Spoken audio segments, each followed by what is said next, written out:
I'm about to go make sure that our sponsors who provided the food get the marketing and promotion they deserve, and then we gonna come back. All right. Good.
Okay. Hey y'all. Nice to meet y'all. If I don't know y'all, I'm Talu. Um, and me and my friends, we put together this event to show you guys how to make money with social media. I mean, we already on social media all day, every day, so why not learn how to make it into, you know, some money? Um, I'm a little nervous, but if you know me, y'all know I talk a lot. But okay, so I came up here to introduce you guys to John Toon Davis. Me personally, over the years, he has helped me develop everything that I've learned here at school. I don't know what y'all major in, but I'm gonna rep the ERM. It's ERIM now. But for everybody that's in the music industry, I learned how to read and write contracts, branding and marketing, artist development, shoes, artist management, recording, anything you name, as well as the radio, television, and film. So Toon helped me tie everything as far as the stuff that I learned and into like showing me how to generate income online.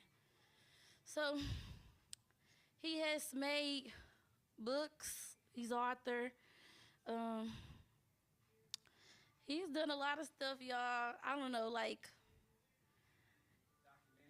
yes, documentaries. He the guy. He the guy, y'all. So if y'all ever trying to step it up in the industry, I would suggest to reach out because it is a good program as far as learning how to make money. So today, I'm gonna get to the. So today he about to show y'all. You know what I'm saying? Everything he done showed us over the years. He about to show y'all in this little quick presentation, and I hope y'all learn something from it. Take something from it. And if y'all have any questions, feel free to reach out to me or the people in the front or like, anybody that you guys see working. We is one big happy family, and we do appreciate y'all for coming out and taking the time to share this experience with us. Okay, bye.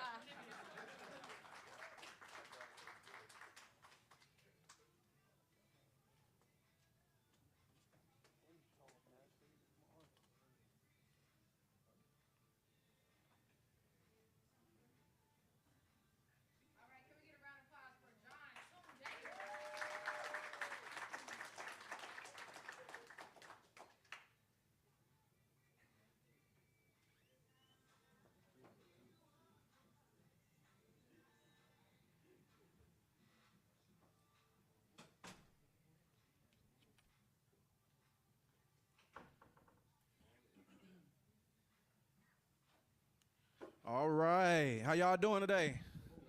So Talu, thank you, Talu, so much. Talu was one of my first interns. She started working at 22. So unbeknownst to most people, I've been quietly and secretly working with. Go back. Quietly and secretly working with interns here at the campus of Texas Southern University for the last 2022. That's what 4 years ago. Oh, 2021. So about 5 years now. 5 years in the game, deep, heavily training. A lot of my interns are in the industry right now. Some of them are like the top people here at TSU. KC, y'all know KC, one of my favorites. Brianna, she 97.9, photos of Beyonce, stuff like that. So give it up for Talu though. Talu. I would not be working in Texas or Houston, rather Chitlin circuit or the Houston hip hop space if it was. Who's familiar with my brand? Hands up if you are. Okay, so I had this slow, real money in the room, right? I wouldn't have that if it wasn't for Ta Lu. So Ta Lu invited me to this event that that Happy Boots threw, and I believe she used to intern for somebody over there. And I popped it real big. Sauce Walker came in, he saw me, and he was like, "Real tone, there's some real money in the room."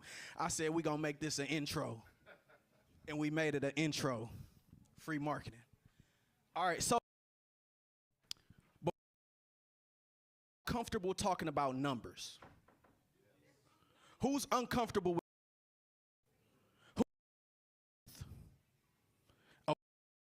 either, right? But I'm good. All right, so let's just go ahead and get started. First slide, please. First slide, please. I wonder if we could have the music cut off. Somebody, here, tell them cut the music off. Thank you. All right, so we're gonna talk a little bit about YouTube management and monetization. I want to show y'all how to get at least 6 figures on YouTube. This was 2025 for me. This was probably one of the worst times of my life, one of the hardest times. At this time, I was homeless, living in my office. And so if I can do this while homeless, like taking showers at Planet Fitness, it was just a bad time. But I was still able to bring in equipment, right? Anybody made 6 before? Hands up if you made 6 before. Okay. Everybody in here that made 6 before? Okay. Legally. Oh, put your hand down. Social media, right?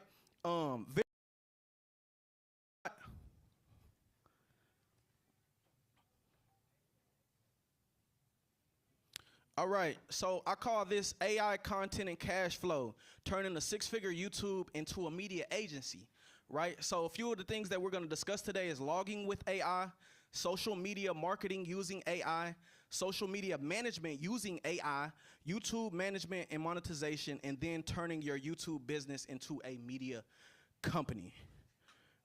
Next slide. All right, so the rise of online shopping in 2019. Anybody? Some of y'all, you shop at Forever 21, right? Forever 21 would be like what H&M is today. It's closed. They bankrupt. Anybody know in 2019? COVID, right? So now, instead of going to the store, people have grown accustomed to getting what they need right at their fingertips. That caused not just businesses to close, but the economy to shift, right? And so the good news is that a lot of online businesses, so I know a few people with Shopify's that are running it up, right? And for me, at this time in my life, I was teaching Texas history in Dallas, Texas.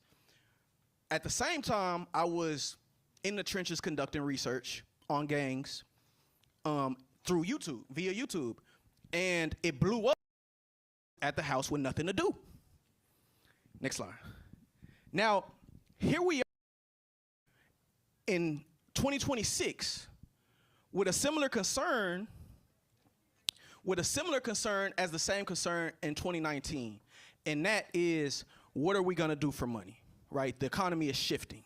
What's changed in 2026? Anybody know? AI. And it's scary, right? Especially if you're a college student, because just about everything that you're learning is shifting, because almost everything now we can integrate with AI, including media. So it was in January I saw this. Amazon laying off 16,000 employees, and y'all know Amazon jumping. You need a side job, you go to Amazon. That's usually people's first go-to. And it's hard. I'm not trying to fearmonger and nothing like that, but I graduated, Bottle Girls, you know what I'm saying, Walmart, so on and so forth, just because they didn't prepare. And the beauty of what we have going on now is because the economy shifted, we have a chance to get ahead. So we're not just preparing, but we're getting ahead. I have a question for the audience, right? Are graphic designers still necessary? Yeah?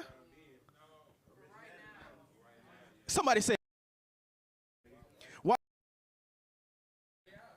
What?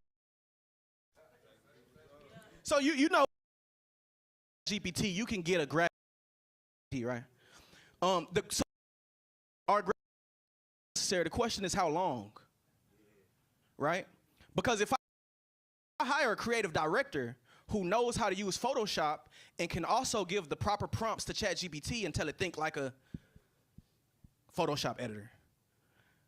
Add a white stroke around here, get an inner glow, put a shadow here, and speak the actual language, could I not make a better graphic that don't look like ChatGPT? Maybe. Maybe. I'm just saying, how long? Right. Next slide, next slide, next slide, next slide. So about 2 years ago, this AI came out called Opus. Anybody familiar with Opus? Okay, a few people. I immediately was able to replace 2 people. So a guy, my college roommate, I ended up hiring him as soon as I started Real Tune TV. He was complaining because YouTube came out with this policy that required us to censor our content, right? Like you couldn't have curse words in the content anymore, right? It wasn't advertiser friendly, right? And censoring is a hard job, so that was giving my company an extra expense. So we're paying an extra $100 for the censoring, extra $100 for the censoring, not including the editing. And so he's complaining, and I'm paying, and I'm mad. And so the editor at the time, she came up and she came back, and she was like, "Well, hey, this AI just came out. It says that it can censor." And so we used it to censor, and it took what used to take an hour or to 4 hours, right? It's an hour-long video, so it's gonna take you about 4 hours, maybe even a day. We got it like this. Anybody in here do news? Like anybody familiar with the news cycle? Okay, so y'all know the news cycle lasts, what, 2 days, maybe? With all the blogs now, it's probably less than that. So if you don't, so imagine me covering news, hip-hop related, and having an editing process, a censoring process, graphics still need to be made, YouTube still needs to be managed, right? All of that is not just costing time, it's costing what? Money. The AI not only eliminated the need to pay the employee, but it also sped up the production time, and which also helped the pockets, right?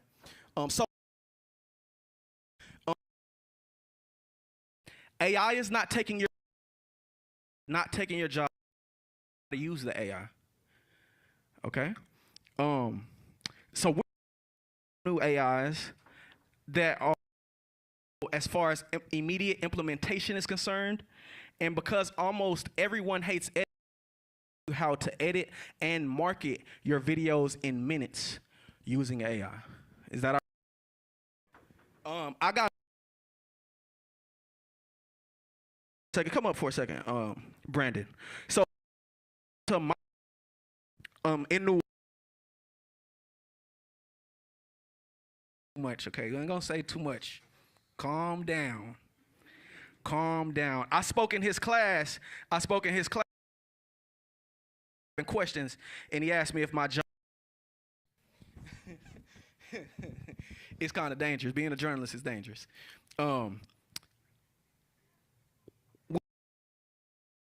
And we were on Martin Luther King in the middle of Uptown. Brandon took it training, even though I'm going in a little bit more depth, but he took advantage to share how many followers on Instagram before using Opus. I think I started off using Opus on my IG. I might have had like 500, 600 followers.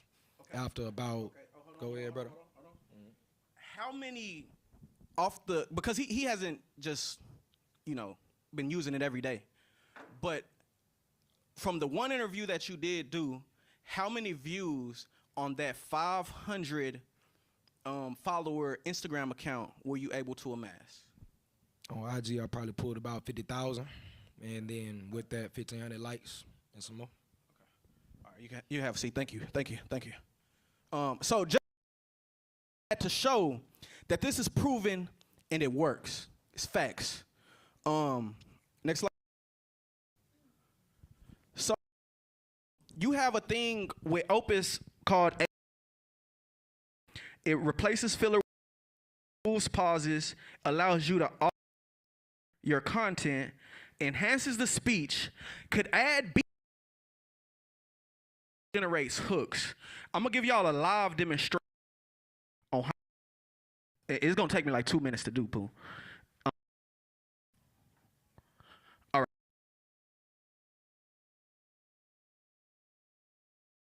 Cartel Bo, he's super viral, million views. On put out with Tommy G. It makes up high. If you it commented on Facebook and was like, when did Joe Wood, right? He didn't start. We did, I think, 300 within the first 2 weeks, covering Mr. Tenderism. We then hit more hundreds of thousands of views on different clips. But the way that I did it was with the same AI. So that AI doesn't just censor the content, it also makes clips and then allows you to scale.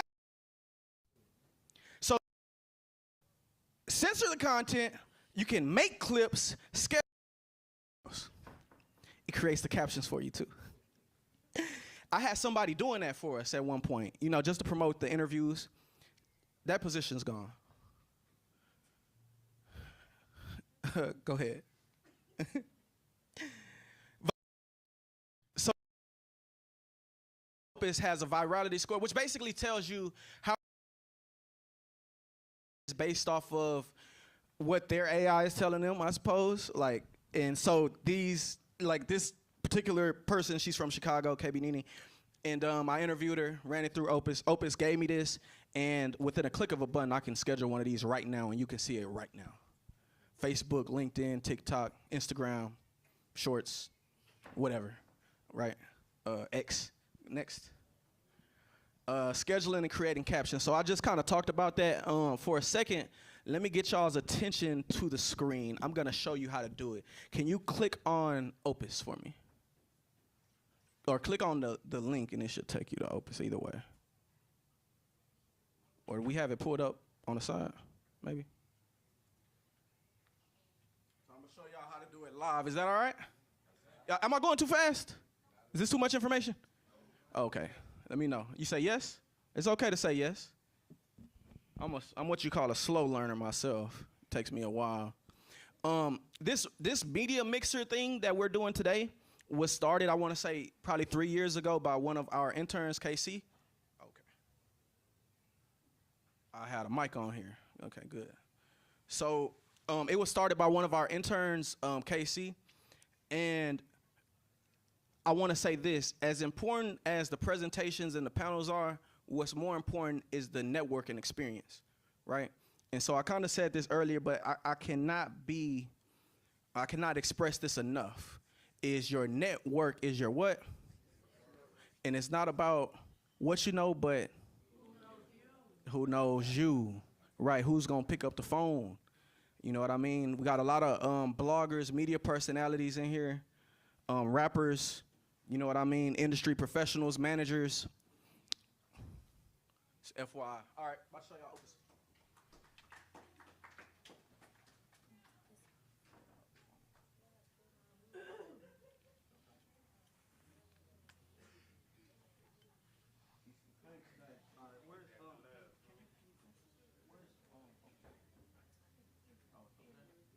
All right, guys, so y'all can hear me all right? So I'm just gonna show y'all something real quick, okay? So I've been working on this this documentary, right? With Sauce Walker and the guys, Wood in here. Wood, where you at, Wood? Yeah, Wood in here. Miss Megan helped me too. This was like 2 years ago. I've been working on this for 2 years. Extended project. So let's say that I want to promote the documentary. I want to make the hour-long documentary into clips. Right. I did that. Go ahead. And so I can go here. I can go to AI enhancements. And let's say I want to auto-censor, right? Because we know that TikTok is not gonna accept all the BS. Okay, he don't curse that much, but then we. Oh, my bad, y'all. I'm a PC guy. Can you get back to? Can you go back to Opus, please? Y'all all right? All right. So, how do you find on here? Find, like search, control. No, like control, like, you know, a word. All right, guys, I'm not a Mac user. I'm gonna just be honest. Well, my Mac literacy is not. I just wanted to show you guys how you like control find on the Mac. Oh, Command F. Man, are you? And then on edit, you can do find, and there is, I'll just slide. Yeah, right there. There we go. Okay, so it's somewhere. I'm gonna type in the N word. All right. So a lot of times the AI won't. It's difficult for me to do this, but a lot of AI won't pick up on our dialects, right? And so a lot of people are scared to use AI because the AI is imperfect. The beauty of Opus is you can search, find, and it may not come up with the word like nigga, right? If they were using an ER, they'll be able to find it. But with the A, you might have to type that in. I don't think Sauce Walker really cursed in this. And so this may not be a good example just to show y'all, but I think y'all are show you how. I'm actually gonna post this. Let's see which pages I'm gonna post it on. So that I have access to. So in the content here is that multiple accounts. So your YouTube, but you can also clients' accounts, right? So now of what? A bit. All right. Anybody trying to get them a bit naive? A business? A business? All right. I don't want to schedule this on Real Tune, but I'm gonna do it on my backup YouTube because we want to grow that. All right. And now I'm gonna, right? And you can schedule it. I can pick the time. I can pick the date.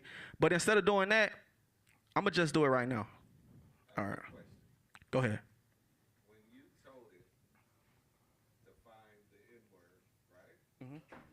Did you tell it to replace it with something, or it just censored it itself? So when I told Would you tell it to replace it with Ninja or something like that, or would it just totally remove it without? it's running on Wi-Fi, y'all, so it's a little slow. But not replace it. It's just gonna mute it. It'll either bleep or mute, right? You have the option, and so we don't want to replace. We want to get rid of. Yeah, so it's gonna take a while. Go back to the PowerPoint. Go back to the PowerPoint. But we get what you said. Go ahead. So so where it says my crew is my family forever, AI came up with that. I didn't come up with that. Why would I come up with that? Okay. Oh, okay. So it just published. Let's go back to the power. Oh, had to make sure. Go ahead. So for the caption, it was generated by AI from listening to the listening to him talk. Yes. Yeah, the AI listened to it within minutes. Go ahead. Question? Any other questions? The hashtags, the AI. I'm not coming up with that. What I'm doing that for? AI doing it. Go ahead. Why? Let's see if it checking ain't cheating. Let me see if I'm let go ahead. Check it. Clients be using y'all. Go ahead. Question. With all the hashtags that you're utilizing and the So when you're gonna see my pod and Spotify. Don't worry about that. Go down to like the Instagram or the TikTok, and go ahead. All right.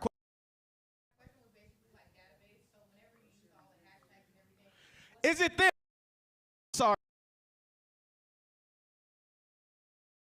All right. Go ahead. Now, go ahead.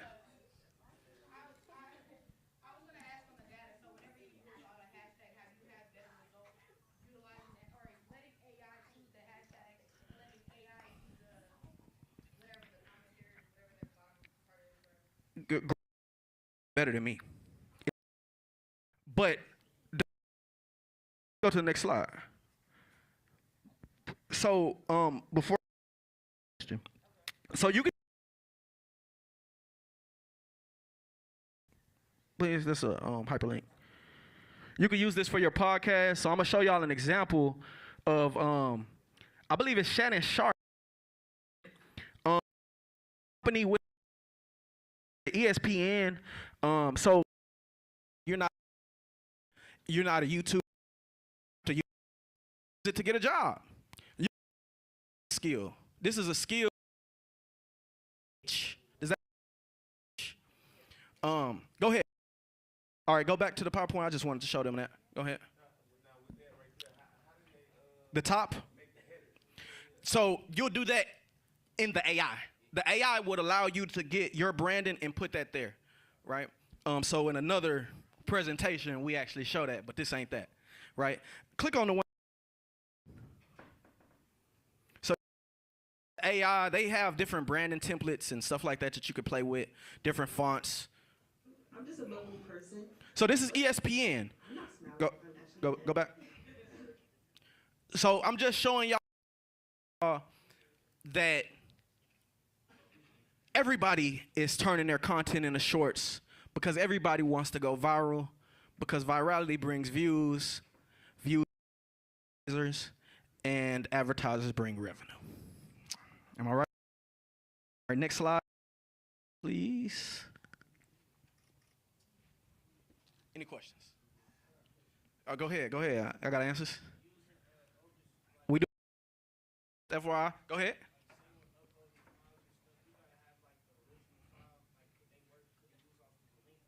Yeah, so great question. We're open YouTube link.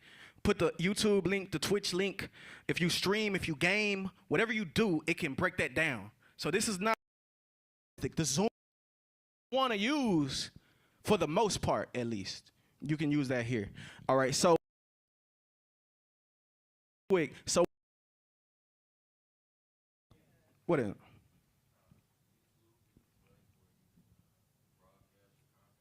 Okay, broadcast your content. Anything else? Anybody else? What? Stream platform. Who? Question.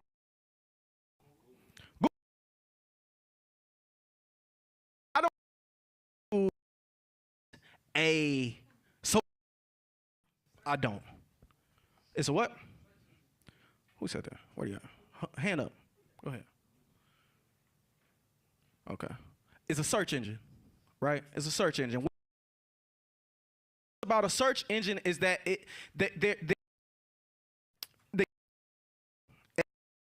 data, right? So SEO is search engine optimization. Keyword we may know, right? But the internet knows them as keywords. If you look at the title, these are where you can have. So somebody tell me what will be the keywords in this title. Well, at the bottom, please. Mr. Tendernism. Okay, he's viral. He's in the algorithm, right? So Mr. Tendernism will be the keywords. What else? Cartel bow. Stop it there. Mr. Tenderism was the correct answer. So keywords. YouTube also has a tab that allows you to add what you call tags. So in my that I researched that a lot of people might search, right? And you don't gotta highlight it, but I'm embarrassed of my. But these tags are people who are right. Like if you were covering politics, who would you have in your Trump? If you were covering basketball, who would in your tags? LeBron James. Why about him every day? He controls. And so if you a basketball player, anytime somebody searches his name, you're likely to come up because you have the right what? Keywords, clickbait. What's the what is it called? What's the nope, we close. SEO. SEO. Remember that word, search engine optimization. Next slide. Yes, sir.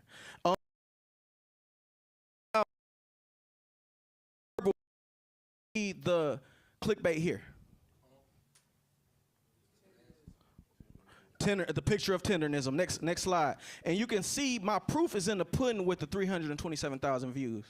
All right. So YouTube is introduced called the collaborator tool. This tool allows. So let's say I'm an artist and I get a feature from, say, Maxo Cream, right? His manager's here, so I just thought I'd use his name. But if Maxo, to make it all the way make sense, I can negotiate him, hey, can you collaborate this with your YouTube? So 150K subs plus my 150K subs, we got 300K subs looking at our video. We're going more viral, right? These are words to go more viral. Next slide. But take advantage of the proper SEO. Yes, we use the keywords in the title and reference videos in the thumbnail. We converted the video into social media clips and published them on all platforms, but there's still more money to get. I'm closing, y'all. So here's the question, right? How do we get that money? By making the content into segments. So now the 300 and something thousand viewed video was a full hour-long video. But we have subjects, right? We have subjects that we can turn into segments. Every question that I ask is a potential segment. As y'all can see, 125,000, 97,000, 187,000. One video. And this is not to mention the fact that a video into audio and then distributed as an audio podcast too. It's not to mention the fact that a video can be transcribed to a next slide. I feel like I'm going too hard here. Am I going too hard, y'all? Okay. Let me know if I'm preaching yet. I got on my Easter fit. So describing video using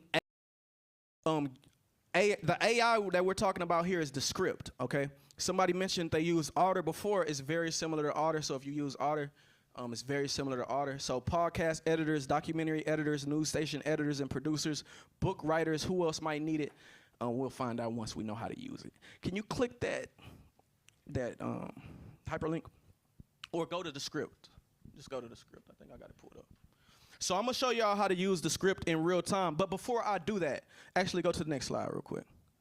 So the problem I see with a lot of people who make content is that they don't do pre-production work, right? In production, you have professors call. So Brandon here, stage, come back to stage. I'll be liking to embarrass my intern sometimes, y'all, only because I love him, right? So remember, he just told y'all he got 50K views on the the question was, okay, Brandon don't write down his two tabs, right? So he's not gonna write down his questions. But guess what?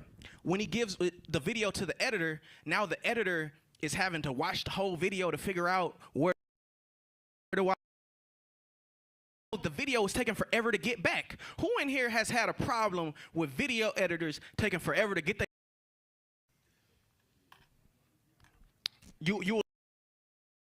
Whose fault was it? Did you do the pre-production work? Did you make it easy for your editor to do their job? Can anybody relate right now? So I'm gonna show y'all how the same way. I'm just like Brandon. I'm exposing Brandon for doing half-ass work, but I'm just like keeping it real. So I know that I write down my whole, right? And so, oh man, I hate that you're seeing this. But in this can you click the hyperlink and let's go? Okay, I'm closing, y'all. Go back. Yes. Okay, just go to the script. All right, I'm gonna show. That's gonna read your entire video. Transcribe. It's gonna transcribe it from you in the same way that you can.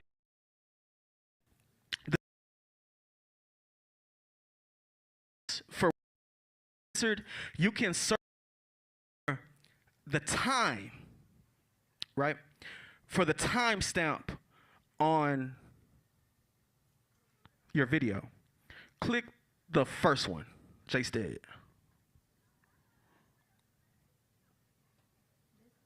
Yeah, just click the first one. All right, continue and unsupport it. All right, so what? Sometimes video might take long, so I just put the audio in there.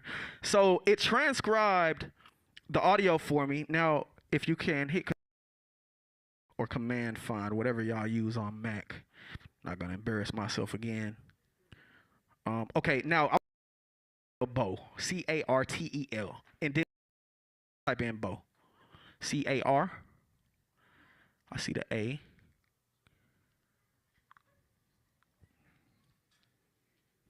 So the cartel, because it's one of our, right? And he worked into a segment. We know how to find the segment. It's gonna give us. I'm gonna take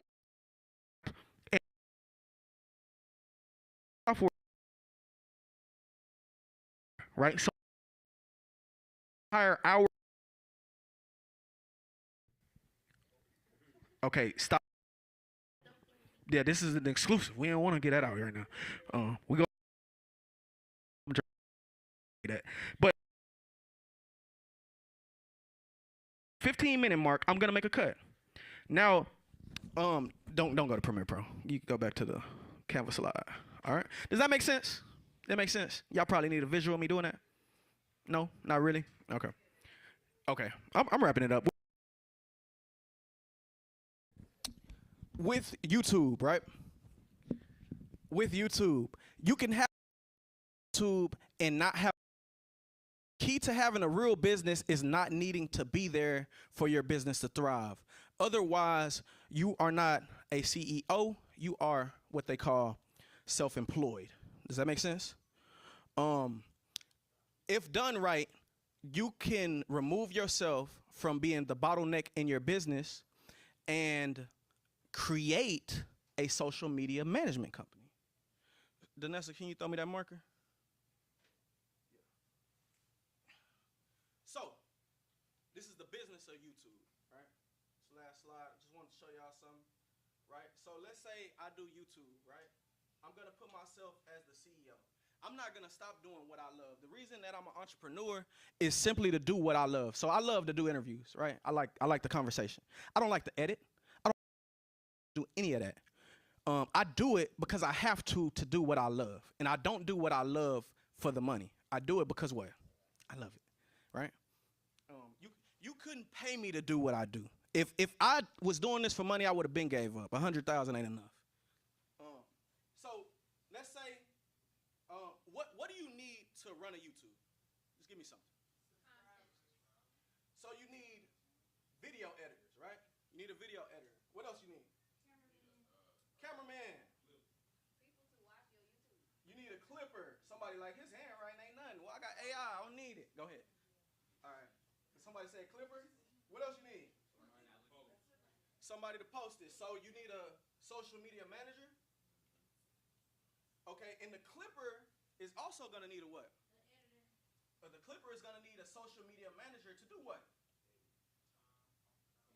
To collab the post, right? So on Instagram, you got the collaborator tool. You want to collab the post. If I interview Mook from Stay Down Productions, he want to collab it with me, right? So my collaborator is going to communicate with my clipper in order to collab the post.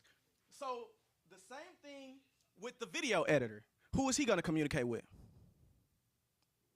The social media manager, right? So my video editor, he's collabing with my social media manager. My clipper, he's going with my social media manager. And now you've turned your YouTube from a YouTube page into a business.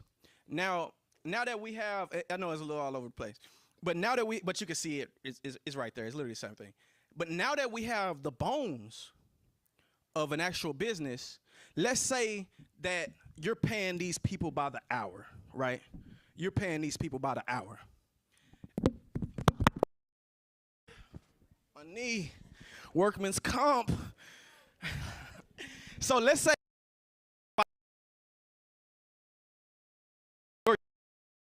if they don't need more, you. So now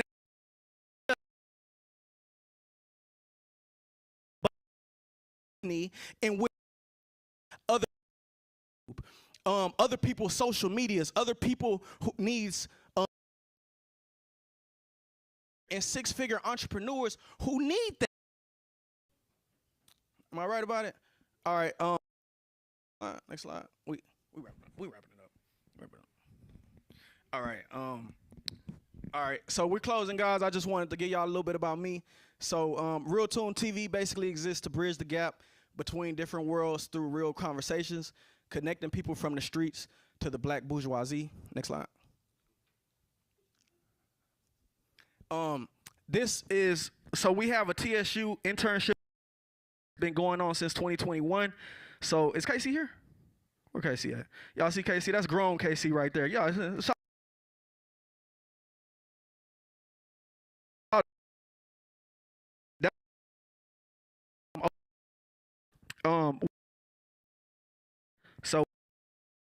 with the Innocence Project, it was a movie, not gonna lie. And then of course, the first, the next slide. Worked with in the past, you might see somebody you know. Talu, obviously, a couple graduate students we had. Next slide. That was at my. So some of the students were for the film. We were, and it was a movie. If you'd like a free copy of this PowerPoint, go ahead and scan there, and I'm done. All right. And I'm done. Questions, comments, concerns? Real slide, but we got some power. I'm gonna bring Zach up, to our panel. All right. This is the people have all figured some fashion. So if you and these are I'll turn this over.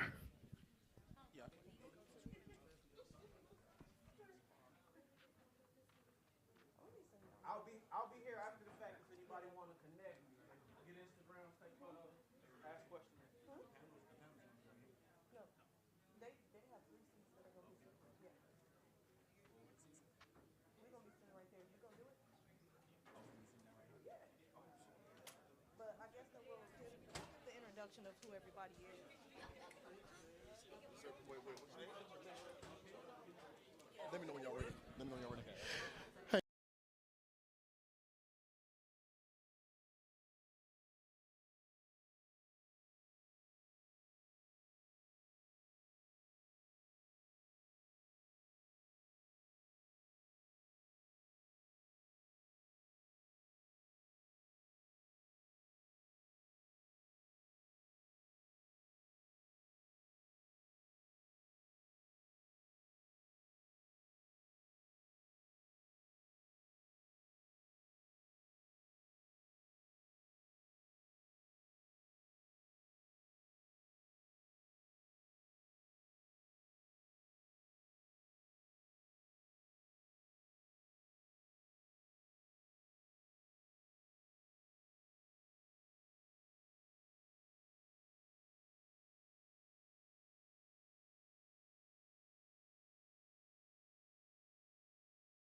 at KTSU 90.9 The Vibe. And I am also a moderator for this panel right here as well.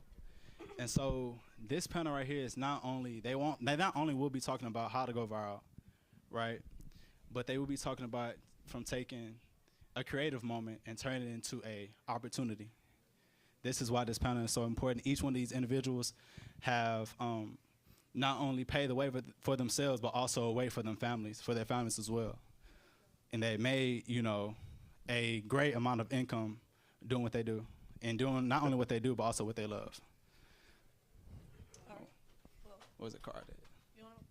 I got you. So first we have none other than Marcus Sullivan, a program manager at KTSU 90.9 FM, The Vibe, and owner of Grand Imaging Podcast Studios, where he leads innovative content creation, develops talent, provides a platform for the next generation of storytellers. Well, thank you, sir. Thank you. Yeah, it's a whole lot more. Next, we have John Toon Davis, CEO of Real Toon TV, with over 400,000 subscribers. It is a media platform and podcast that creates content focused on entertainment news, music, street culture, and real-life experiences. The platform has grown its audience through engaging storytelling, consistent content, and strong social media presence. Give them a round of applause. Thank you. And last but not least, we have Poetic Flacco, host of No Joke, huh? Okay, we good. Host of No in YouTube. He is a media personality who has built a large YouTube channel through consistent hip-hop commentary, live streams, and viral discussions. Give him a round of applause. Thank you. Okay. So, with all the success that you guys have having, I really want you guys to talk about, you know, the origin stories of where it all began, and you know, before you guys started getting paid for what you do, you know, and you started to become big media personalities in you guys' field. So just talk about y'all guys' origin story. We can go left to right. You can go however you, all right. You want to go. How y'all doing? This is my second time doing this panel thing. My name is Marcus Sullivan, right now Operations Manager, Program Director at KTSU and The Vibe. What he didn't say was some of my origins.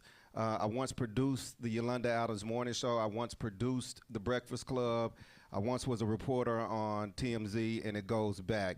If I was to give a brief synopsis of my story, one of the most interesting things I like to always start with was I started in this industry a quarter century ago, right? It sounds like a long time, right? But I want y'all to tell me what date this was. It was the worst day in American history. The Great Depression? It was the worst.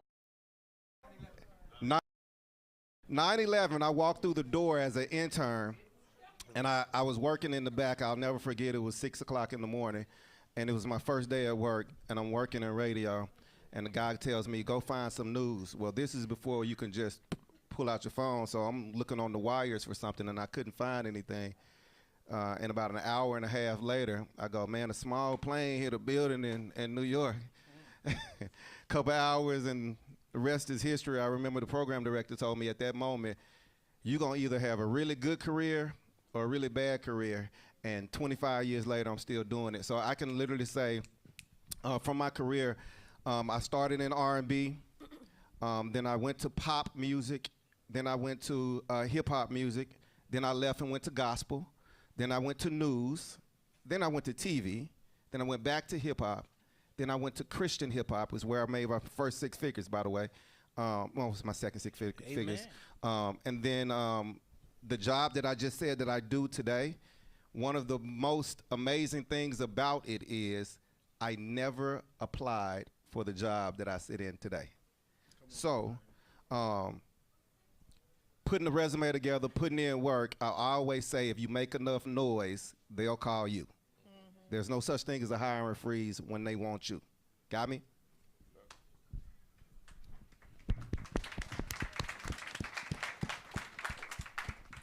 All right. So my a lot different. So I never intended on being in journalism. The class was graduate photos in undergrad. Like I was taking grad pics for people graduating. Right. That's the closest thing I ever done with a camera. I started almost embarrassed to say. When you started? I started 19. It started in prison. So my younger brother, and at the time I was into the gospel that we had nothing to talk.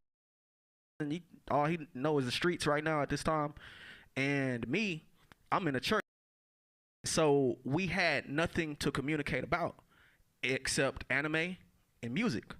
So I decided I was gonna hop in the music game. I'm shooting music videos. I started a BMI, managing artists, and eventually I started doing interviews with people who he knew and was interested in. They had stories, and before I knew it, it blew up. I ended up going to California with my friends. We had just graduated college. We go to Crenshaw and Slauson, and as an anthropologist by trade, I recognized that they have a different culture. So they wearing these long tube slacks, dickies, khaki dickies. It was weird. And then I noticed they weren't banging like a gang, they were neighborhood. And that people from where I'm from claim streets they've never been on. I was like, what? And that led to my life, right? And that's how I got here. Go. Self-made, there it is. Man, my journey started, I feel like most young men's journey started, right? Around a woman, right? Right? Right? Man, listen, I've always been, I guess, like a talkative kid, like got in trouble during school for talking too much, having controversial opinions.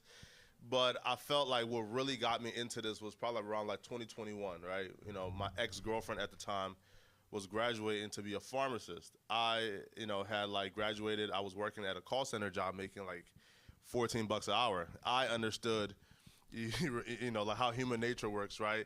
A pharmacist probably ain't gonna stay with no call center employee too much longer, right? So I said, I need to find something to do, man. Now, I feel like the secret to my success is, like understanding that I wasn't, the best orator or the most creative person, but, I understood that, which is why, I work really hard starting up, so, like starting up, man, bro, and it was difficult. I felt like my journey into YouTube was hostile from the very beginning because me now knowing like the YouTube formula, I kind of just accidentally discovered it, where I started off in something like very niche specific, where I was speaking about like the conscious community. I was doing like reviews of like Umar Johnson debates and Tariq Nasheed debates, and that led to a lot of backlash, a lot of hate, but yeah, man, you feel me? Like, I'm very grateful that, I had the foresight to kind of say, you know what, like this girl might leave me if I don't start doing something with my life. You feel me? Like we are, like we are now like done, but still, you feel me, man? Like, yeah, man, you feel me? Like my origins, like was that, and I felt like the most important secret to growing on this channel, or to growing and just in media in general, man, is I feel like the most talented people are the ones who don't make it the most. I feel like people who are naturally gifted, who just come out their mother wounds as great orators, just naturally charismatic. Those are the people who probably 99% of the time fail. Because those people, it comes naturally to them. People like myself, who got to work harder towards things. Who ain't the most charismatic person. I'm not really sociable. I don't really, I'm not really somebody who's super friendly. Having to really like cultivate those skills and have to really work really, really, really, really hard in the beginning, you kind of just keep that work ethic, you feel me? So if you are somebody who's in this room, who's naturally charismatic, who is funny, who's everybody likes, like chances are, man, like because it comes easy to you, you don't really work hard on that skill. So, I'll say like my journey is definitely not being the most charismatic person and having to work hard. So, definitely hard work is probably like the most important thing, Yep. Okay. Now, I can say that each of you built your platforms from the ground up and being six figures. So what was the moment you realized this could be a business for you and not just like a hobby or a passion? Man, I'll probably say, so when I started YouTube, I was working like $12 an hour, right? I'm somebody where, I have like an obsessive personality. So when I get into something, I'm obsessed with it. So I'll probably say once I made my first 5,000 is when I said, hold on. All it takes is this many views a month to make this number. I was done with that job. So I'll probably say like when I really figured out it could be like a business, was probably around like 5,000, like a month. But like I'll say like when like I really started figuring out, okay, like, I could really go somewhere with this will probably be around 2024 when when I probably broke through like the, like the 30 to 40K per month range. Like that's when I'm like, okay, this is great in terms of as an independent creator just giving opinions, but with like this amount I could turn this into like an actual business. So I'll probably say, yeah, you feel me? Like once I hit the 30K a month range, that's where I say, okay, I could turn it into like an actual business, you feel me? But, like past the money range though, man, in terms of actually turning this into like a business starts before you even start like making money, right? It's like, are you passionate about something, right? Do you have something to offer and something to say, right? Like do you have like a solution to a problem? And I feel like that should be like the foundation of this, right? Like what solution are you bringing to the table, right? So for me is, I was a huge DJ Academics fan. Academics at the time was transitioning to like the podcast range, and there really wasn't, like anybody else that I really like loved listening to that was doing daily hip hop news. And there was a gap there, right? And because there was a gap, I had a solution for that gap and hopped into it. So in terms of like the business, it has to be what's the solution, what am I offering, and then you can turn that into monetization. But if you don't have a solution and you're just kind of, just like free winging this, it's probably not gonna work, I'll keep mine short. I didn't do it for the money. You know what I mean? I never done it for the money. I think I was a few years into the game before I started getting paid. I've been doing this for 5 years, at least off YouTube. Like I was making money off blogging, right? Off Instagram, social media. Yeah. But I wasn't making like big money on YouTube. I was doing this for free. And so I something you love to do. Like whatever you love to do, whatever your gift is, that should be where you're operating at, right? And my gift was storytelling. So I do poetry. Like I'm a poet by trade. Like, yeah, nobody knows, right? But I'm actually a poet. And I started off doing Christian poetry. And poetry is just another form of storytelling. You see what I'm saying? And so storytelling into documentary style storytelling and ended up getting paid from it. I didn't know that. Learn on the panel. I would say this became a business for I got an $81 check on YouTube, right? And so I realized, wait, the content that we put in our phone can turn around and pay us. It became for real. I stopped doing it for likes and views, and I started being like, wait, this is a business. I got a 10-year-old son with autism right now who's monetized on YouTube, right? So now it's, hey, home, you're not sitting around, it's are you creating, right? And so imagine him at 10 being paid $80 a month, and then 10 years from now, 12 years from now, he's barely 21, and somebody say, go get a job at Foot Locker. He's gonna look at them like, you gotta be crazy. I've been making money since I was 10, creating.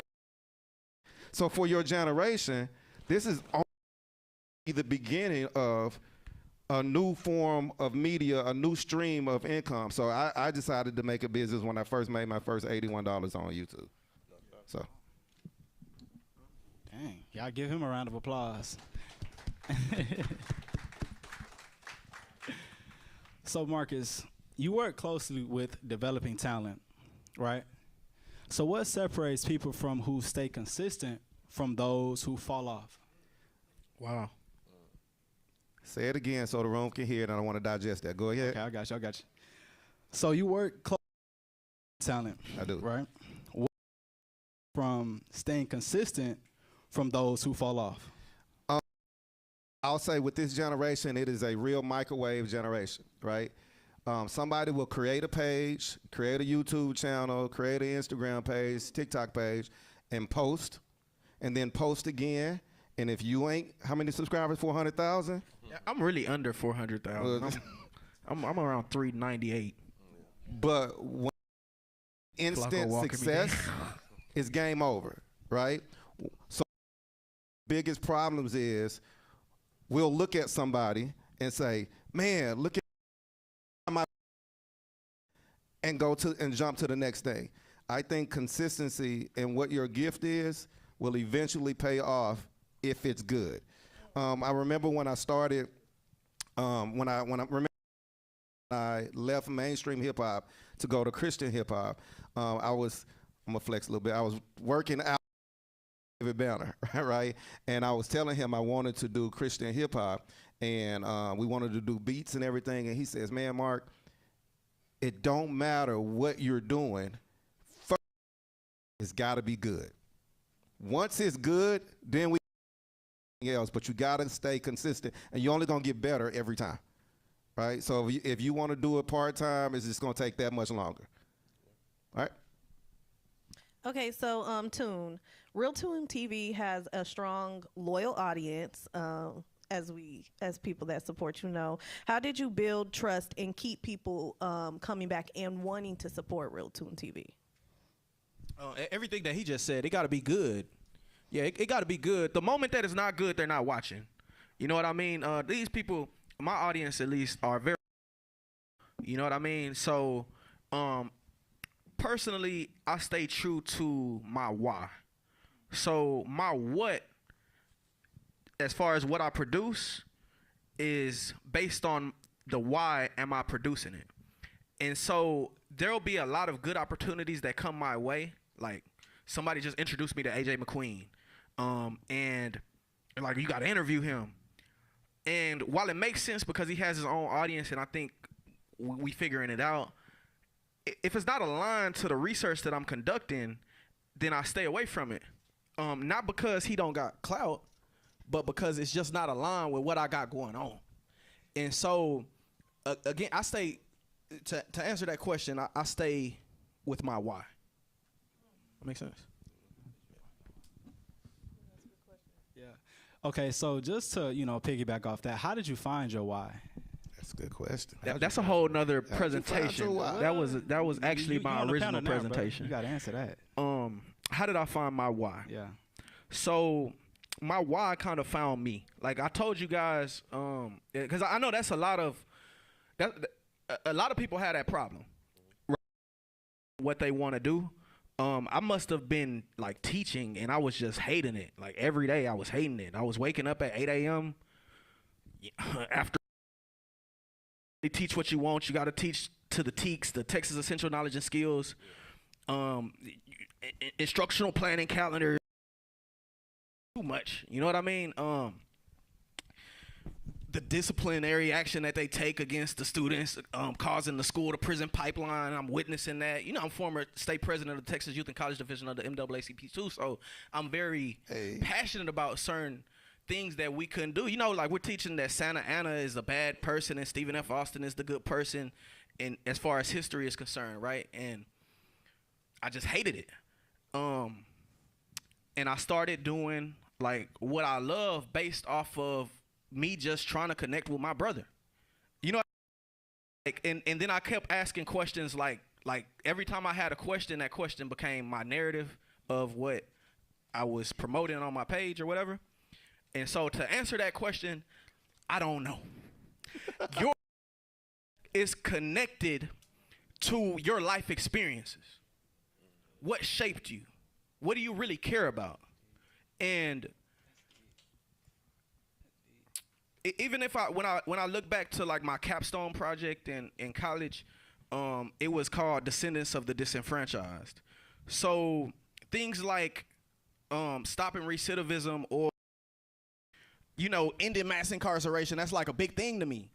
And so a lot of my content, it comes across like content or it's gang culture, but 1 in every 3 black men will go to jail at some point in their lifetime.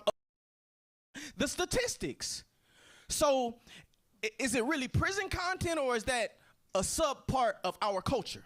You better preach, boy. I just did. but saying that to say, so I have always been doing my why. This is just a different form of it. I just figured out how to make money from it. Nah, yeah, I like that. You can, go ahead and give him a round of applause for that, for sure. I love it. Flacco. So your content thrives on engagement and conversation. Yeah. What for creating viral moments and shareable moments? Man, definitely. So what I do right now will probably be a little different than what I would say somebody do when they first started off, right? So you feel me? Like, and if I'm speaking to people who do want to start, bro, there's like, and I'll be real, if I knew like what I knew right now, I would have probably hit 100,000 subscribers within the first year. So if you want to start and create viral content and make money like right away, because again, man, like the why is important, man. My why was money, man. Feel me, right, bro? I was broke, I was effed up. I needed to change my family life and get up out of my situation, man. So my why was how to get to it as fast as possible. So if you're somebody who's starting YouTube today, what you have to do is for the first 30 days, you post 5 videos a day. Now, the 5 videos you post don't really matter, right? The 5 videos you post is to build data. So you post 5 videos a day, and at the end of the 30 days, you have 150 videos of data.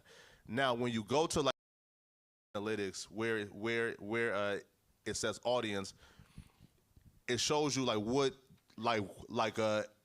one, like your highest performing videos, and then 2, what the audience that you acquire is, what are they watching? Now, once you see what they're watching, you now want to niche down as much as possible, right? Again, you would fix that problem a little later, but want to niche down as much as possible. So, for example, if I was somebody, I would drop, let's say, like 5 videos a day, and after 30 days, and let's just say it was the podcast content that, like me covering podcasters that like perform the best. I'll say, oh, content is what like perform the best. Now it's time to niche down, right, as much as possible. So what I'll say is I'll pick a podcast. Let's say the Joe Budden podcast, and I will make content only on the Joe Budden podcast for as much as possible. Now, what that does is this, right? So how YouTube works is there's this thing called click-through rate. Now, YouTube is all math. The click-through rate is how subscribers and the people who they show your video to click on it. So if you build, let's say this, okay, you have 100 subscribers, and 100 subscribers care about 20 different things, that won't work. But however, if you niche down as much as possible and you have, let's say, 200 subscribers, but 190 of them care about Joe Budden content, well, guess what? When you drop that video, if your click-through rate is 40%, even though you have 100 subscribers, YouTube is gonna push that video as much as possible. So once you niche down as much as possible, you then build an audience of people who care about the same thing. And then the more you grow now look, as soon as you hit, let's say 10, right? Because again, it's gonna come fast. Because people who care about the Joe Budden podcast, one was discussing the Joe Budden podcast on a daily basis. Now, this thing called the search volume and the competition. The search volume is people who are searching for this and people who are creating content about this. If it's something that's really niche specific, like the Joe Budden podcast, there's a huge search volume and there's low competition. So now you're creating content that this insane amount of people is looking for, but they only got the Joe Budden podcast once a week. So you spam content in something very niche specific, build up that first 10K probably within like 3 months, and then you try to expand, right? So now once you have an audience now, another strategy that I use to grab content is, YouTube tells you who your audience watch. I go to, let's say, a like-minded creator who does something similar as me. I go to their page for the day. If, let's say, they posted 5 videos today and their average view count is 20,000, if I see that same audience watch me, but this video they just dropped did 100,000, which is much more than their average, okay, that's a video that's gonna perform well with my audience because their audience is my audience too. So don't worry about it. Just start off with the 5 videos a day for 30 days and then niche down. I just want to ask a question on that because share 5, how hard is it to do, far the point in front of you? 5, got job, kids, school, court, traffic, sleep, husband, wife, boyfriend, girlfriend. We can say 5 videos a day. How hard is it to post 5 videos a day? It's very hard. Yeah, but I'll say that's what separates you.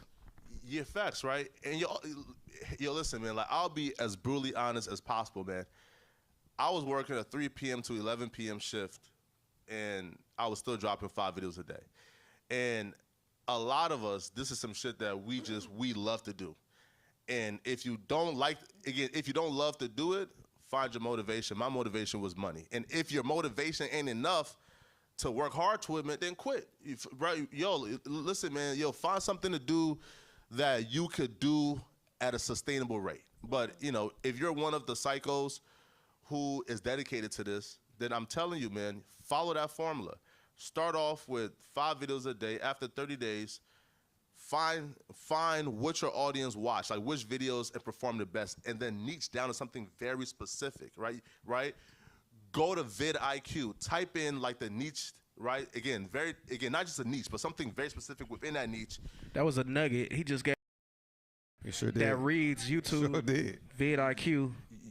No, facts, right? Because vidIQ shows you the search volume and the competition. So, for example, if let's say my niche is podcast, that's too broad. Find one podcast. Go to like vidIQ. Okay, there's a huge search volume for this, and there's low competition. Okay, I now got my stuff. But again, man, if 5 videos a day is too much, I'm telling you right now, man, just quit now. You probably won't make it. Shorts or videos? No, I'm talking about 5. For example, man, make 5 15-minute videos a day, all right, for 30 days. And if that's too much, man, yo, listen, man, right now, bro, I'm talking about, unless you're just a one-of-a-kind human being, which most of us aren't, right? You're just the most charismatic, most hilariously funny person on the planet. You probably lost to just like start and just like hit, you feel me, and just go viral just off of you, all right? You do that. And then after the 30 days, right, you come back to Flacco and say, okay, Flacco, I got my niche. And then we talk about things like thumbnails, right, and titles. Now, when you title your videos, again, this is from day 1 too, you can do it. When you title your videos, do the best you could do to tell the story without telling the story. So, for example, right, if Real Tunes punch him, right, and then Marcus goes to the hospital, right, when you make your, you don't say, you don't put that, right? Again, that's gonna get you no views whatsoever. What you wanna say is, give them a reason to click on your videos, right? So for example, if I Real Tune punch Marcus and Marcus goes to the hospital, thank you for telling me I don't need to watch this video, I'm gone. Marcus goes to a run-in with Real Tune. Why? Right? You feel me? Right? So it's important because again, man, when it comes to YouTube, the click-through rate, hard. Right? The click-through rate. We got a skit to make when we leave here. You ready? Yeah. Collaborate. Right? Now listen, man. Like the click-through rate is probably the most you would ever see. Yo, go to YouTube Studios and look at your click-through rate. A lot of people start YouTube and then quit after like a month because, damn, man, like the algorithm don't like me. No, go to your YouTube stats and look for click-through rate and see how bad your click-through rate is. That's because your titles is horrible and thumbnails is horrible, man. So titles, I'm telling y'all, man. When I'm about to write that down. Right? When you title that video, tell the story without telling the story. Because again, man, if I see something, let's say this, right? I see, let's say, on Twitter, right, that a Soulja Boy is trending. And then I go on YouTube, and then on the homepage is a video saying, yo, Soulja Boy just got booked for, like, selling drugs. Thank you for telling me I'm in jail. I'm on to the next. Yep. But if I say, Soulja after today, oh, damn, why is life over? Wait, hold on. I just seen from him trending. Cool, click on it, right? So I'm telling you right now, man, work on your titles, do your test run. I'm telling you, man, yo, after like 30 days, man, y'all will really find a formula, man. But if 5 videos a day is too much, man, quit now, man. That's good stuff. Okay. You got 8 bars.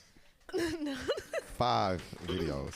Okay, 15. really quickly, if you could answer this question quickly, just for the people that want to know after the 30 days. So after the 30 days, we done posting the 5 videos a day, right? What do I do when I find the niche? I post 1 video a day, or am I still posting 5 videos a day? No, listen, right? So once you find your niche, it's going to be so easy for you to grab views immediately because this is a pre-built audience who's already looking for this content. So once you do it, instead of 5, go down to 3. But still, the views and the subs is gonna come in so much faster because a pre-built audience is like already looking for you. Okay, and I'm gonna ask one more question, and then I'm gonna let the audience ask questions, and then y'all take pictures and things. Okay, so all of you guys are very important for this panel, obviously, because you're in different sectors. So you troll a lot of people for a living, basically on YouTube, and you make numbers and you make money from it. Tune, you tailor from the streets to content and documentaries and interviews and things like that. And Marcus, you're more on the media entertainment side with radio and podcasting. So is it more important to chase trends or build a strong, authentic voice? Which one is? Well, like, it depends, right? Like what you're looking for, right? Like, okay, for example, right? Like if you're somebody who, is trying to find something to offer somebody, right? Right. For example, if let's just say, yo, I'm somebody who I'm like a life coach, and like I'm trying to teach people on how to build, let's say, like a public speaking career, right? On like how speak it.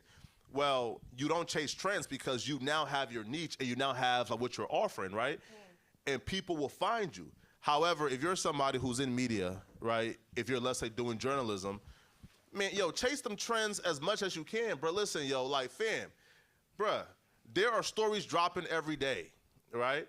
And probably, look, bro, like, probably like every, like, 3 years, there's a new template that comes, right? For example, at some point, live streams and long form content was the thing. And then after a while, you feel me, like when TikTok got big, you now gotta, you feel me, like drop your long form video and then probably like throughout the day, you feel me, like do like a low, like 30-second piece talking about that content, right? So chase trends as much as possible. Don't feel bad about chasing trends. At the end of the day, man, you're trying to grow as much as possible, and chasing trends is how you grow fast. You want it? You want me? I'm going to say, stay authentically you, right? I'm going to fail every time I try to be Tune. I'm going to fail at it. Or I'm going to be decent at it, but I'm going to be a bootleg. If I stay authentically me, I guarantee this morning, me, there are 100,000 interested in the same thing, sound like the same thing. So if I'm authentically me, he said break it down to a small niche, I can do that, right? It's dark. If I'm being authentically me, my will find me, and I can't lose because now I don't have to fake it or front, just me. So I'm in the middle of both, right? And I do. I'm gonna say why. I'm explaining. you said he trolls for a living, right? I view it a little different. I feel like he covers hip hop related news, and most news when you go on CNN, when you go on Fox, when you go on MSNBC, is negative. You know, and we just happen to cover hip hop, and it's all negative in hip hop. So if he's covering like, anybody know what happened with Offset yesterday? Yeah. Okay. He covered that. It's a trending topic. That's what's going on, right? So anytime there's a what he's saying is anytime there's a trend, everybody's talking about it. He being a reporter, cover it just like you would a news story. Now, on the other hand, I came in with a niche. So because I had my why was my niche. He gave y'all a way on how to discover me. Again, I say I'm with him as far as why am I even doing this? And because my why was good and I had a community, one in every 3 black men, because I had a community, and everybody here, for the most part, probably has somebody locked up, a family member, a relative, and that's what the statistics say. Am I right about it? Yeah. We ain't gotta be ashamed. It's a safe space. And so naturally, I'm in the niche. So like I say, just to answer that, I'm in both. I did a documentary that's being talked about to this day. Street Heat right there. He started his platform. I think he got like what 70K on the gram right now. 75. He wasn't nothing when we started though. When we started, he was holding my camera. We was in Los Angeles, on Hoover Street, and yeah, chill out. It was dangerous though out there. It's a real war zone, and we out there filming content, doing a vlog in places you know you could get killed over there, like, and it happens, right? It's on the news, so it's not like this ain't no secret. Saying that to say though, my whole thing was I was chasing the same thing I was chasing 5 years ago. I was just trying to figure out why. As I was doing my documentary or understanding why people are banging streets they never been on, I came across a discrepancy to where, oh, these people wear these colors, whereas where it started at, they wear these colors. I've asked these people why they did it. Let me go to California and ask these people. Okay, California is saying this and they're saying this, but they actually got it from Shreveport, Louisiana. Let me go to Shreveport, Louisiana. I'm chasing a story. So I believe like it's more important to follow the whole story than it is one particular thing. And Flacco could probably tell you that while he may cover a trend, he also follows up on that trend. And the people who were interested in that trend will be interested in the follow-up, and the follow-up is where you now have a full story. Right? Can we do something as 3 different content creators? And I want y'all to see how, as content creators, we'll take the trend or the story and cover it differently. He mentioned, we know what happened. Yeah. How would you cover that? So I dropped a video on it last night. I think it's at, wait, here, I'll check right now. It's at, because, here, but though, again though, I got backlash for how I covered it, right? So, here, so right now it's at 205,000 views, right, in 20 hours, right? But how I titled it was, again, Offset shot and rushed to the hospital after beating up Lil TJ badly, right? Now, right? Yeah, now, right? Now, that's me being as raw as possible. Now, when I covered it, how, you feel me, like the angle that I took was, yo, this dude Offset, here, right? So people would like start off the content and just go into the story. I build up on what happened, right? Okay. I started off with this happened today, but before we get into that, here's what happened, and then I cover how for that $10,000 and then threatened to smoke him over it, and then got into like what happened yesterday. Additionally, how would you cover it? I want to say that before with Flacco, right? He also uses reference videos, so he like proves his content. You know what I mean? It's almost like watching a documentary in real time. Like you watching the content, he's saying all this, but then he shows. You know what I mean? So there's some production value there. How would I cover it? I don't know. I didn't cover it. You know what I'm saying? I didn't cover it At all? Bro, you will find like Lil TJ's homie that was there, and then interview him about how they shot an Offset. Or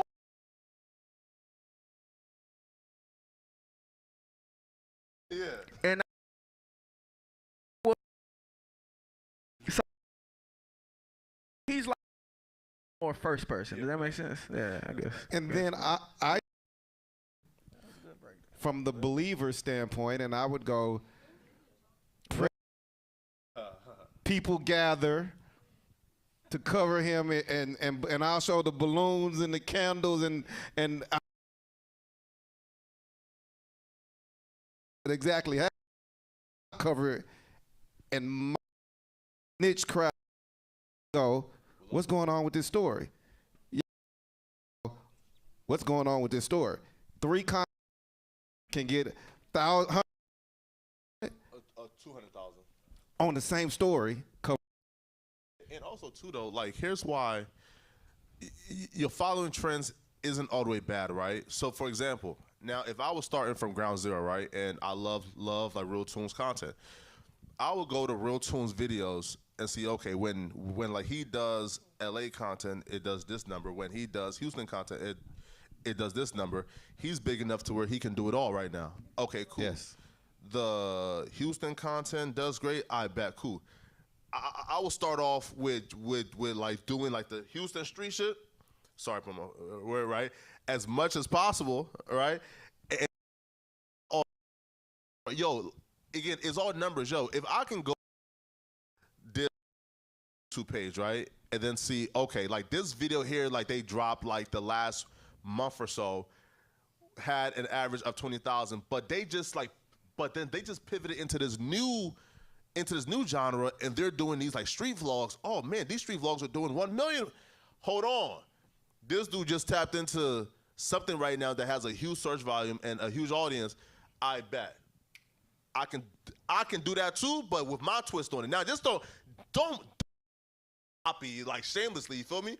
But bite and copy shamelessly. I'll say two. MSNBC, CNN, Fox News all cover the same thing. Talk about it. The perspectives are different, but it's the same thing at the end. At the end of the day, you know what I mean? Yeah. Like it's the same content. It's just different branding, right? Different point of views. But I was good friends with this person who works at Channel 2, and she was explaining to me how they get a data bank in which, like, what's funny? But I'm just kidding. But it's harder. But they were how they get a data bank of stories that come in like every day, and everybody in their space has access to the same data bank. So I'm like, dang, you know what I mean? It's very similar. Like something goes viral, we seeing it, we covering it. You know what I mean? True. We just don't got the data bank. All right, friends. It's been great. Do we have any questions in the crowd? Anybody want to ask a question? Okay, I'm going to go with you first in the black and white skeleton jacket. All right, so in the content space, what would you suggest for artists that want to try to make content every day, but stay true to being an artist and not turn into like a vlogger? Bro, listen. So there's a guy, man, and he's a good friend of mine, man, called Unghetto Matthew. So Unghetto Matthew, he started off doing music. His music was doing no views whatsoever. So in this new age, like what people don't really like understand, a fan base is a fan base. People who love you. So no matter how you cultivate that fan base, they're there for you. So Unghetto Matthew decided, listen, I'm gonna start doing prank videos, mall videos, and build my audience. He built up his audience as a YouTuber, and then kept going with his music, right? And even Cardi B, she started off with the Instagram skits, and she built up a fan base. Yo, once people love you, you feel me? Like they're there for you, right? So I wouldn't say, yo, I don't want to be a blogger.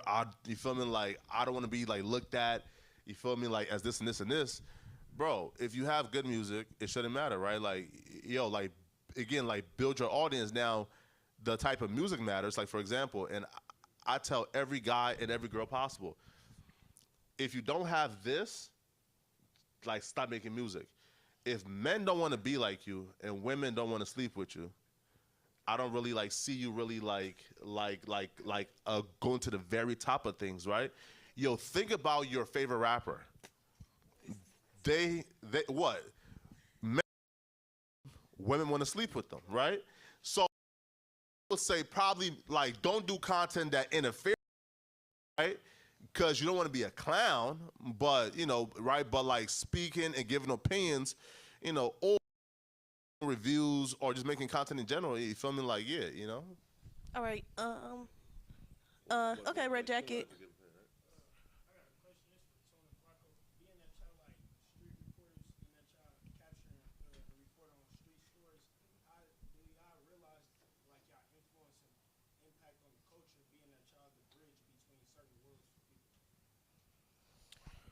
Let me I just wanna put a tag in what you said, right? So there's this artist who I interviewed that went viral. I taught on it earlier, named Cartel Bo. Bo is a marketing genius. I have a certain policy on how we do things at Real Tune because I hate to do an interview with you and then you tell me not to put it out. You know, you don't get that kind of say so once we finished. So Bo had asked me, let me see it before you put it out. I ignored the message and I posted it. Once it was posted, Bo said, send me the interview. I never the artist the interview. Like, I fell out with people over that. You know what I'm saying? Like, no, I'm not sending you nothing. I sent it to Bo. He didn't charge. Don't tell nobody. But I sent it to Bo. And Bo told me, he was like, send me the video. So, the clip, I'm lazy now. I've been doing this for too long. Bo of that video. So when I seen him working, I was to work. So to answer your question, whatever you do is content, gang. Like if you doing interviews, if you make, like he's making his own. He's this big. He signed. He done hit for the $1 billion already. His own clips. So a lot of artists will sit around and give him some promotion. And then Bo went a step further.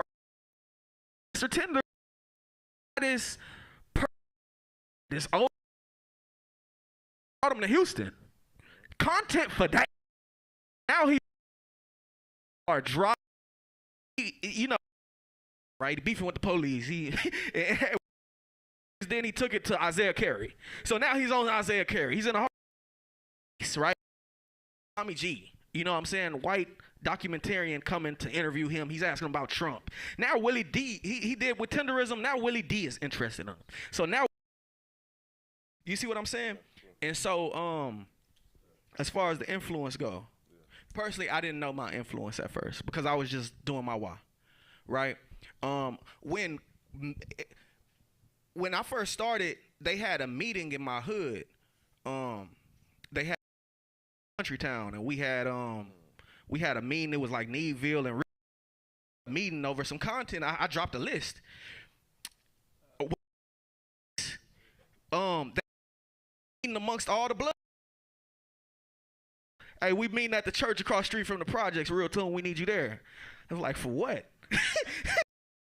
Oh, I'm seeing these meetings like this is stuff that's really happening, and then I'm having to be there. So I saw the influence in person. Like it's really, my content has affected people's livelihoods. And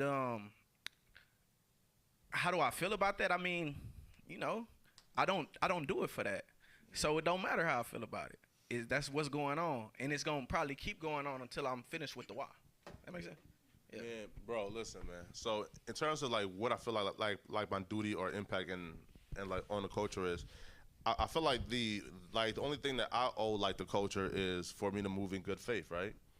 As long as I'm moving in good faith, that's all. But don't you dare get brainwashed or manipulated into thinking, like for example, like how the quote unquote like culture, right? Like like I love to do it is, damn, Flacco, like how you covering like this black man like getting arrested and doing this, but you not gonna cover when he like donates turkeys. All right, cool, right? Or like, damn, bro, like how you interview him and then you ask all these questions about this beef. That's not cool. They would tell us, yo, people, yo, don't cover this, and this because, man, that ain't cool. But then the minute you get manipulated into saying, man, I'm not going to cover this drama and this beef, I'm not going to ask this question, they go right over to the white man who's covered everything. Right. Subscriber, and now that white man is feeding his and growing the millions while they telling you, man, don't do it. Okay, cool. If you don't want me to do it, then why are you watching the white man do it? Why? Right? Like, oh, sorry, brother. Right? Right? Right? But why you giving, you feel me? You feel me? Right? No. It's the truth, though. Well,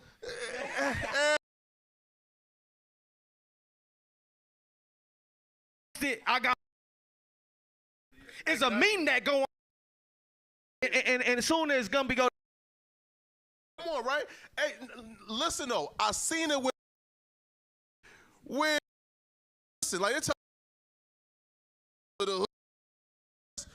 when they is back, they is begging, right? So listen, so bro, listen, bro, you got a duty to the culture to be good faith, move pure and righteous. Don't be going around trying to snake, because again, yo, your face card is important. I do all, I can still pop up because I have a clean face card. I ain't never snaked nobody. I ain't never done no grimy stuff.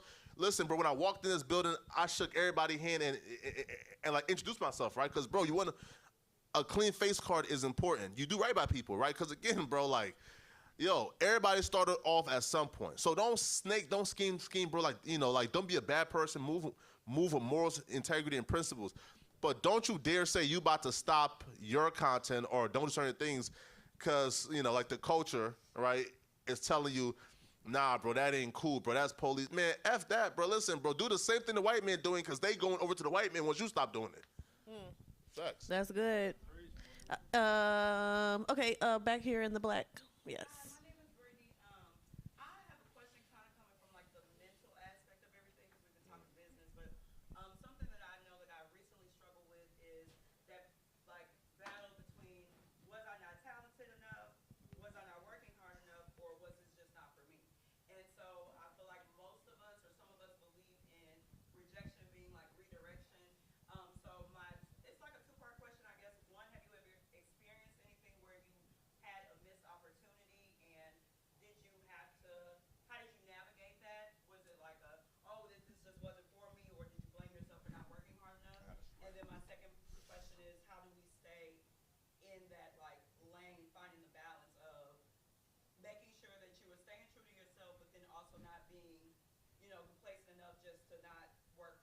And then if you do all those things and the opportunity is missed,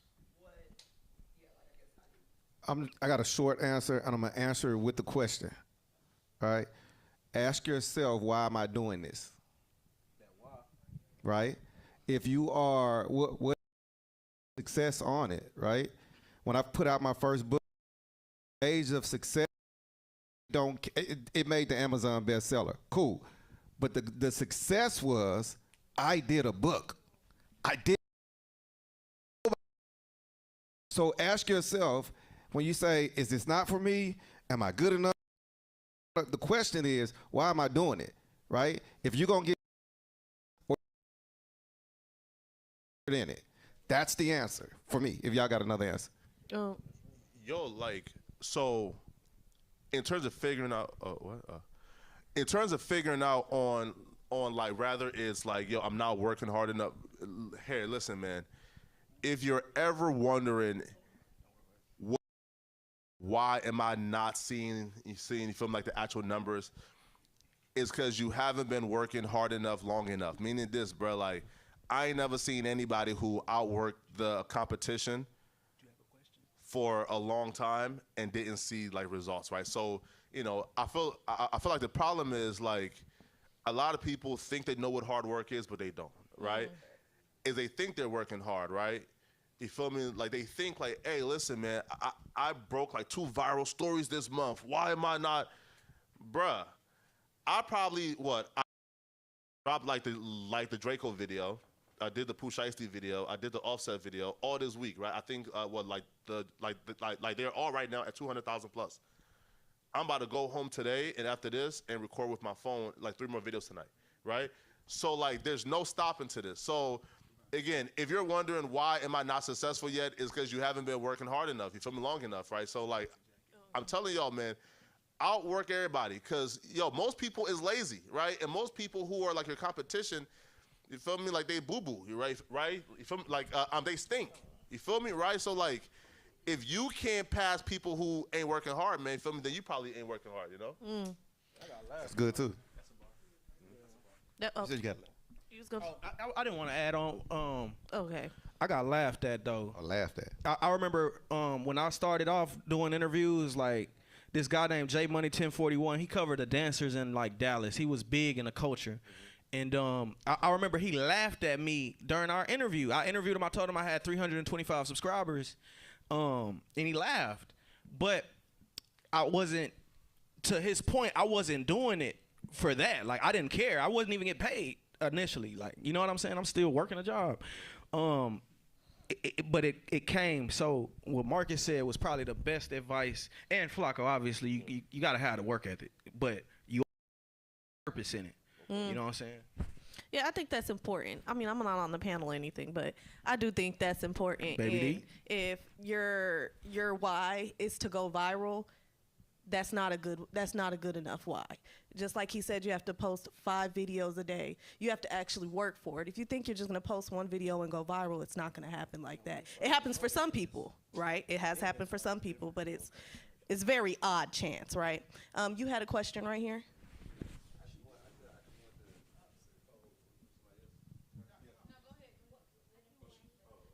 Oh, she had a question right here. Wait. Go ahead. I just had a question. Flacco, all right, you said 5 videos a day, and then that's when you hit it. Back though, you said 15-minute duration. Yeah. So you firm on that 15-minute duration every 5 No, videos. not like, okay, so like how YouTube works, right? So for example, there's this thing called the average view duration, right? Is how long they're watching that video, right? So look, and if you start off making 5 videos at, let's say, 8 minutes long, right? And then your average view duration is, let's say, 4 minutes because you're making like dope videos, right? That's fine. But the minute you make, let's say, a 4-minute video, and let's just say, feel me, like they watch it for, let's say, like 2 minutes, the YouTube system is weird. It's still 50%, but it tells YouTube, yo, like the average view duration is going down, right? So like you want to be, I guess, consistent with your average view duration.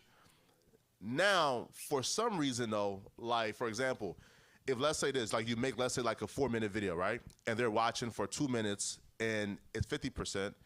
And then you make a 10-minute video and they're watching for like 50%, but for 5 minutes, YouTube pushes your video more, and here's why. There's this stat that don't, you feel me, like that don't show up, called the average session view is how long you keep people on YouTube, right?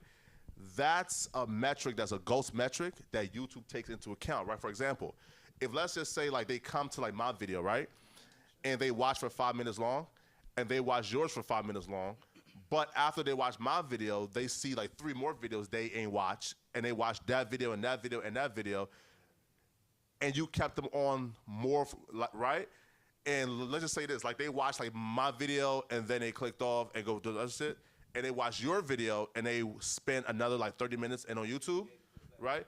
We got the same metric, but they push your video more because of the ghost metric, which is the session view. That's good. That makes a lot of sense. Yeah. Now I know we are at time. We'll take 2 more questions and we'll stay. Want to ask us any questions, you can. Go ahead, Doc. So, first of all, just want to thank you guys for sharing this wonderful information. So, thank you.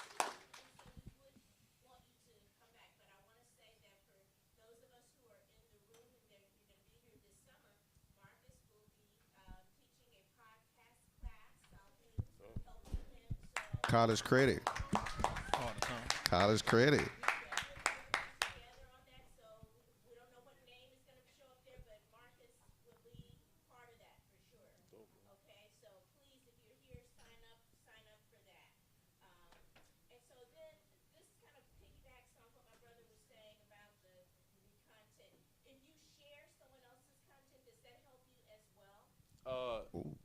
Okay, so there's different ways like to look at that, right? So like for example, there's people who, and I see people like make this mistake time after time, and like when I see it, I just get so mad because it's like, bro, you're wasting your time. So there's people who let's just say like are trying to be like YouTubers, right? And they're doing like, let's say like a commentary, and they are a commentary channel, and then they get like, I guess like lazy one day, and they see, let's say, like a viral clip going viral of, let's say, Offset and Lil TJ fighting, right? And they would take the clip of them fighting and then post it on their YouTube and get a bunch of views from it, and their subs go up, but those subs actually work against you because the subscribers who subscribe from just this viral clip that has nothing to do with you, they're not staying to hear you speak. So hence, if they join for that particular clip, and let's say you gain, let's say like 10,000 subs, if 1,000 of those subs is staying for you, that hurts your metric. Because again, when you post a video, the metric that matters the most is a click-through rate. Is what percentage of your subscribers is clicking on that video you drop. So for example, if you gain 10,000 subs from a clip that has nothing to do with you, well, when you drop your next video, if 10% of the new subscribers like click on it, like that tells YouTube that video is trash and they won't recommend it. So you could repost clips and grow subscribers fast, which is why a bunch of accounts that do like clips, right? Like those accounts have like 1 million subscribers views. It's because those subscribers hurt their metric more than it help, you know? All right, we have one more question. I know you've been wanting to ask a question, so you'll be the last person right here.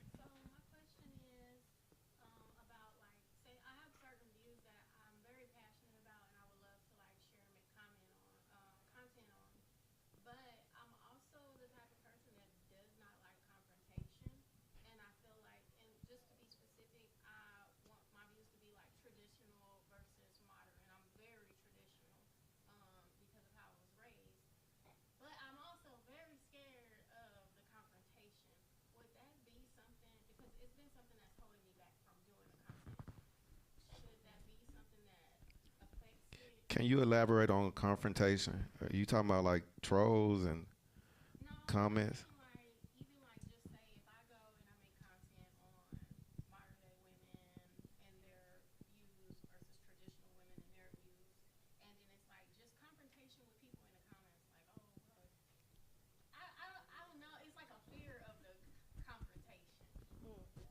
Y'all know y'all got the answer. Yo, listen, man. Like, sis, I'll be 100% honest with you, and it's coming from love, okay? When you hop on this internet, people are gonna be brutal. Phil, listen, man. Listen, bro. I've lost 70 pounds since September, right? Dang, good job. And troll, right? Hey. Right? Hey. Big fella. Right? And the trolls will eat me up still, right? So again, if you're scared of people like critiquing you and being brutal to you, then the internet and its content stuff ain't for you. But if you think that the success and the money will make you feel me like them like insulting you feel a little better, because again, I give my mom 100,000, Dad made the fat jokes feel a lot better.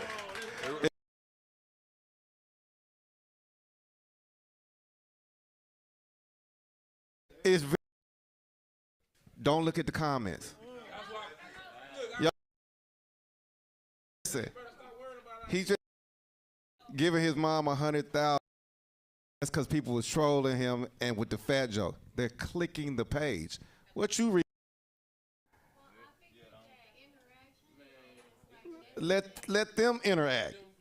Let them man.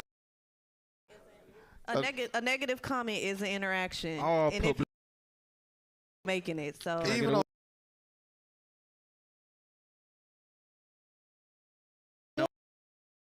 Good one.